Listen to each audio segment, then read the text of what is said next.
Bismillah. 3-daraja meniskiy razrif bilan kelgan bemor bilan suhbatlashamiz. Aka nima o'zgarish bo'ldi? 2 oy dori ichdingiz.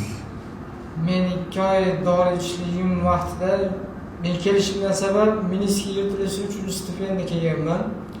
Bursit, sinovit degan narsalar bo'ldi, chiqdi menda. Tomografiyada shunaqa rezultat berdi.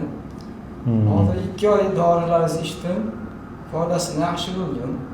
Tizatishlar qoldi. Og'riq kamaygan. Qulog'imda oqish bo'lib turardi. Shu narsalardan qutuldim hozircha. Mizojda sovuqlik bor edi-da. Mijozim sovib ketgan ekan. Oshqozon joylarida shamollash bor, bundan ham yengilladi ancha. So'rilish yaxshi, quvvat yaxshilandimi? Quvvat yaxshi hozir.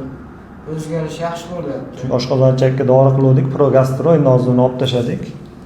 Tomoqqa o'sha hazmni yaxshilashga, moddasiz mizoj buzilgani uchun spinalift ikkisiga almashtirdik hozir. O'shanda bo'g'imlardagi achishlar, shishlar qoldimi? Achishlar qoldi, ishi bordi, ishi ham qaytib ketdi. Achishlar butunlay qoladi. Shu o'ng tarafini qoladi umuman. Yaxshi tarafga o'zgarish shu tizdan tagida ozgina salpasanchi. Muolaja vaqtida harakat cheklandimi, cheklanmadimi sizda? To'xtatib turdingizmi yo o'sha ishingizni davom etdingiz? Cheklanmadim harakatdan. Davom etyapman. Harakat to'xtaganim yo'q.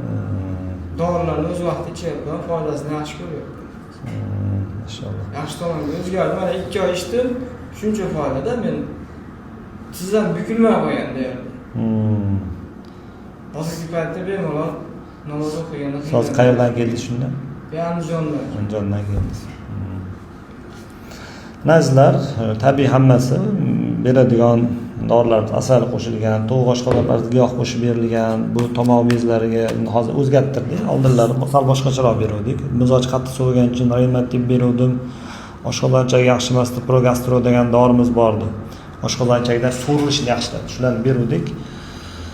Keyin quvvat beruvdik, ajib quvvat, surkashga malhamlar beruvdik. Shuning uchun quvvatni ko'tarish kerak, hazmni yaxshilash kerak dedik. O'sha buni sababi oshqozonchakda. Hazm yaxshi bo'laversa, bo'g'imda ham yaxshi bo'ladi. Quloqdan oqayotgan yering ham yo'q-da. Chunki mizoj sovigandan keyin kelaveradi. Jinsiy quvvat ham tushgan, quvvat tushgan, masalan, bir nechta kasalliklar sababi oshqozonchakda turadi. O'shani yaxshiladingiz, hammasi yaxshilanib ketaveradi. Kelib chiqishi bir joydan, oshqozonchak. Shunaqa. Keyin qorin ko'kdan bo'ladi, shu ham bartaraf bo'ladi. Yaxshi tomonga o'zgardi. Xursandmiz. Alloh shifoi komil bersin.